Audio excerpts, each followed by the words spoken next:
Do you know that every social and human activist you see today in Nigeria is being sponsored by the government? Every one of them. The likes of VeryDarkMan, Aisha Yesufu, Peter for Nigeria, Mama P, Sowore, and the rest of them. They are all being sponsored by the Nigerian government, and I'll prove it. Just listen attentively before you crucify me. Do you know that if an average Nigerian graduate could conveniently secure a job paying 100,000 naira monthly without needing connections, crime rates in this country would drop by at least 50%. Do you know that if our routes were safe from bandits and kidnappers, the urgency and volume of activism would reduce by at least another 50%? If the Nigerian constitution truly protected human rights, and if police brutality were addressed and minimized, would people like Sowore still have much ground to stand on? And if INEC were led by people of integrity, not the likes of this imbecilic Mahmoud Yakub, the grand architect of BVAS glitches, activists like Aisha Yesufu and Peter for Nigeria would likely have fewer injustices to speak against.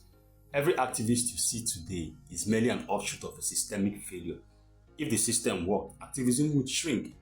Not because dissent is crushed, but because justice would just be normal. Nigerians are not even asking for much. They simply want to survive, live in dignity, and have access to basic amenities. But what do we have instead? Docile, unintelligent, and unprepared leaders who have failed to grasp the simplest needs of the people.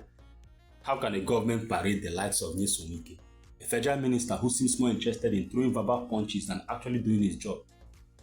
A man who shamelessly carries his political theatrics into the church under the guise of thanksgiving. Is this the kind of leader who will reason well?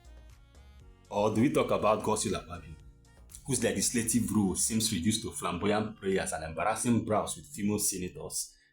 And what about the president? One who disappears on leisure trips while Nigerians are being massacred in their own communities in their numbers. This is what we've been left with.